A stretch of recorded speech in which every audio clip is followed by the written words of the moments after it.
I feel that living a slow life. Let's go into the forest and I'll tell you all about it. Come on. In my videos, I talked about how I left a high-paying corporate career to live more slowly. But that doesn't mean I have it all figured out. So today I want to share where I failed at living slowly, what I learned from it, and how I intend to do things differently going forward.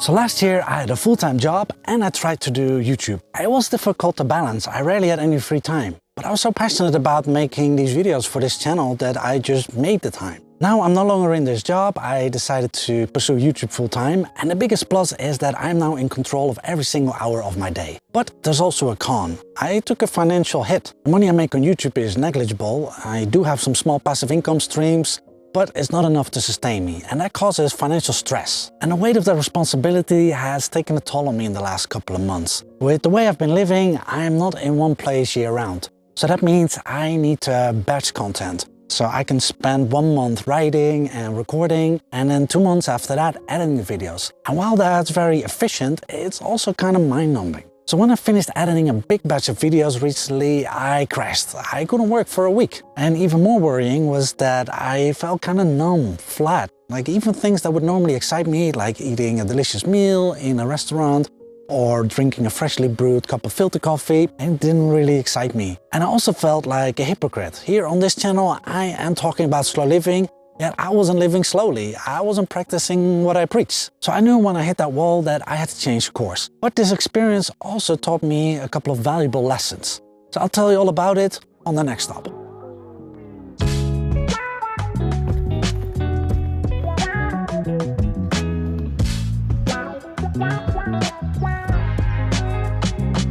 The first lesson is that I need to make time to slow down.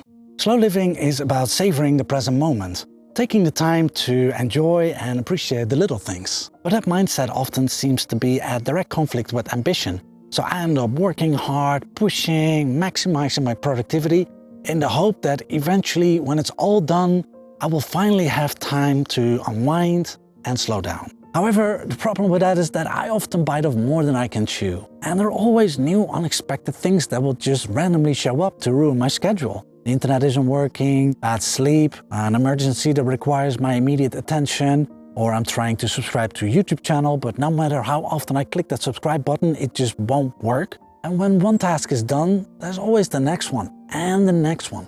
It's like an unstoppable conveyor belt that just keeps bringing new tasks in front of you. But there's only so much pushing you can do. I found that after a while I just lose motivation, drive, I start to feel tired, I want to procrastinate, and now I'm falling behind. So I need to work even harder to catch up. Slowing down is the last thing on my mind then. So I realized slowing down is just not going to happen unless I'm proactive about it and make it a priority.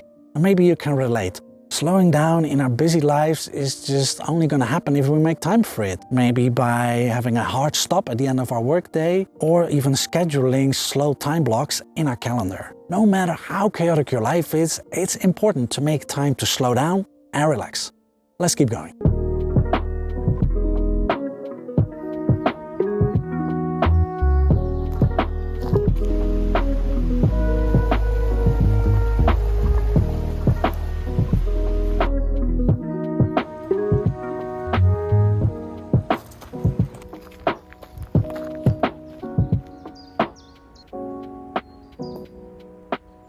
It's one thing to allocate time to slow down, but what's equally important is that I allow myself to truly unwind when I do take time off. As a freelancer or someone who's self-employed, you don't get paid holidays, so it can feel like you're losing money, momentum, missing out on progress when you take time off. But that's the wrong mindset. We aren't meant to expend energy continuously.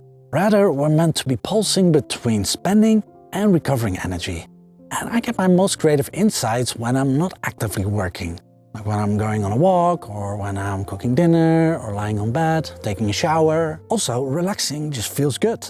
And it's weird that I would even need an excuse to justify it. Like taking time off will benefit my productivity and creativity when I start working again. What's wrong with enjoying leisure time for its own sake? I mean, why do we work?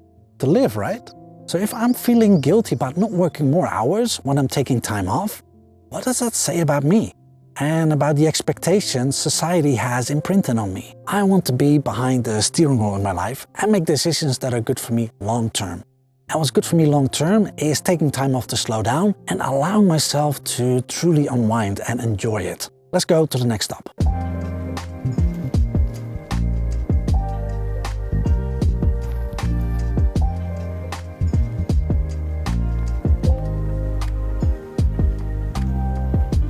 It can be tempting to come home after long days of work and peace out on the couch, order food, Netflix and chill, or spend hours scrolling on TikTok or Instagram. And there's nothing wrong with doing that from time to time. I mean, I love a good series. I recently watched Wu-Tang, an American saga about the formation of the Wu-Tang Clan, and I really love that show. I've been a fan of that group ever since I bought the CD single Reunited in the mid-1990s. Yes, I'm that old. Reunited, double LP, we're all excited. Wu-Tang mother.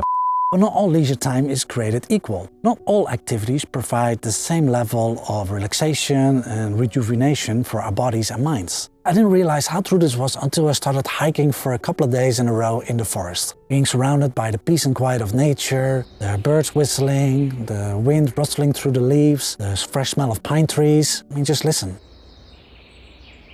I would just walk one step at a time, and any negative thought I had, it would just either disappear or it would lose all its emotional charge. When I came home, I almost felt spaced out.